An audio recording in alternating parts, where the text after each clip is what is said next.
Was there a time in the process when it got so difficult that you finally gave up your outline and, in effect, attempted to connect with your father, tell him you forgive him, and then go on with whatever the plan might be? Did you find that in your heart? Did you want to do that? Did you try to do that? Did you try and were not successful, or did you have that conversation? Coming to a place of forgiveness for me, was a process. Again, I was in a great place to study forgiveness. I was at seminary. I thought a lot about personal application as the text was being taught, Old Testament and New. Right. And so that was helpful. I didn't want to be angry all my life because that's part of some of the background involved in anger and bitterness and all sorts of selfish thoughts and so on. And it certainly wouldn't be hard to go down that road. And so I did need to deal with it. Things were very complex legally as far as contact goes. Yes. And so my primary concern, which took quite some time, as was my brother's concern, as was my sister's, was to help provide for my mom so that she could go on. And so you kind of set your dad's situation aside and went to help your mom. Yeah. And I mean, my dad had the resources, and my mom needed to eat. She needed to live and to be able to pick up pieces and carry on.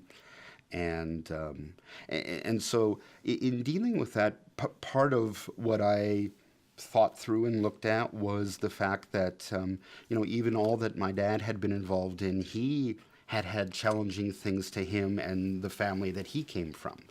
And struggled to find love, I think I could say it that way, and acceptance from his family, and different challenges there, and really never dealt with them, and that's what became manifest in his own life in time. It didn't happen right away. Yeah. And so recognizing that, the reality is, I could say, oh, there was this and oh, these things and so on. But I'm a product of that. I have personality traits and gifting and abilities that are from my dad. And there's been lots of good. I grew up being in a home where my dad loved me and my brother. And as I said, my sister came a little later on. And so I came to peace because, first of all, Anger's no good. It's no fun. There were times I was angry, and I don't want to deny that at all. But that's not a place to stay. That's an awful place to be. You don't seem at all bitter. No. I've known you now for years. I don't believe in even a casual moment or a short moment. By that I mean you're up against it, you're under pressure, and we'll talk a little more about your children in a moment and all that goes with that. I've never felt that you flash out or you have this unresolved issue with, if your dad were only here, you'd punch his lights out or whatever. Yeah. I don't get any of that from you. Yeah. And it's not there? No, it's not. God has done beautiful things in our family. And maybe if I can just bring some ties together again, I went through seminary single. Sure. Was hired at Stonebriar Church as a pastor in the adult ministries, and enjoyed serving there. Met my wife, the woman who would become my wife, there. And so in the summer of 2008, I flew to Canada with my girlfriend. Asked her there if she would marry me. Her first trip to Vancouver. Asked her there if she would marry me, and then went on to perform the wedding ceremony for my mom. And your mom met a man. My mom Yeah, met a man, and he had just gone through a very difficult. His wife had passed away from cancer, and a lovely Christian man who loves the Lord deeply, and you could just see God doing a beautiful thing. He brings out of deadness and brokenness, he brings new growth. And so, well, I had met Vanessa, and we had been dating, moving towards engagement. Yeah.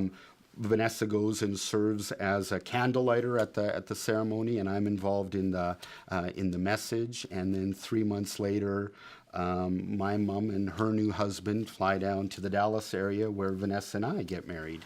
And so we saw a lot there with bringing healing. My mom didn't want to be alone, and she had gone through so much, and those health issues and so on, and God had done beautiful things there, and was doing a work in my life as well. And so all that to say is to always dwell on, I would have written a chart differently for my life. I would never have written in failure.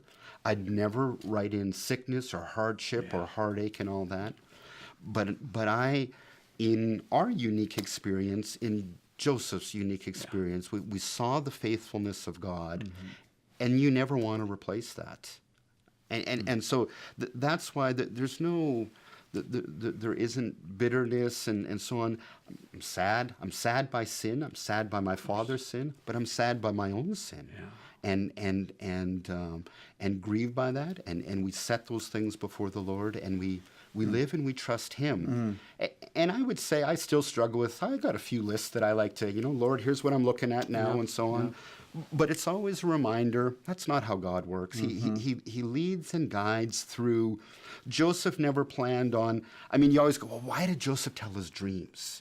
Why not have the dreams and don't tell mom and dad, don't tell the brothers, and it never would have happened.